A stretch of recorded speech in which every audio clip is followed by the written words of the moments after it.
যিসকলে মচুৰ দালি খাই বেয়া পায় সেইসকলৰ বাবে আজিৰ এই ৰেচিপিটো আৰু ইমানেই টেষ্টি হয় খাবলৈ। ইয়াতে মই অলপমান মচুৰ দালি লৈছোঁ, ভালদৰে ধুই লৈছোঁ।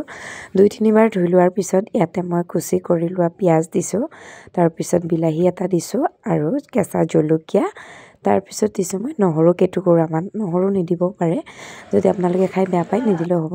নিমখ, হালধি, অকণমান জিৰা, তাৰপিছত মিঠাতেল আৰু অকণমান জলকীয়াৰ গুড়া দিছিলোঁ মই। তাৰপিছত এইখিনি ভালদৰে মই একদম সানি ল'ম আৰু এতিয়া এটা কেৰাহী বহাই তাতে মই এইখিনি দি দিলোঁ। দালিখিনি দিয়াৰ পিছত ইয়াতে অলপমান পানী দিলোঁ, 2 কাপ পানী দিছোঁ মই আৰু 2 কাপ পানী দি এতিয়া মই ঢাকি দিম আৰু 10 মিনিটমান ঢাকি দিয়াৰ পিছত একদম কম ফ্লেম দি ৰাখিছিলোঁ। তাৰপিছত উদঙাই চালোঁ যে নাই আৰু অলপমান হ'ব, প্ৰায় 70% হৈ গৈছিলে আৰু এতিয়া সম্পূৰ্ণভাৱে হৈ গ'ল। আৰু যোনে যিমানখিনি মানে গলি যোৱাকৈ, কিছুমানে বেছি গলিলে বেয়া পায়, তো মই এনেকৈ ৰাখিছোঁ আৰু এতিয়া হৈ গৈছে। আৰু ইয়াতে দি দিলোঁ ধনিয়া পাত আৰু এয়া আমাৰ ৰেডি হৈ গ'ল দালিৰ এটা সুন্দৰ ৰেচিপি। যিসকলে দালি খাই বেয়া পায় তেওঁলোকৰ বাবে, আৰু গৰম গৰম ভাতৰ লগত কেৱল দালিৰেই খাব পাৰিব।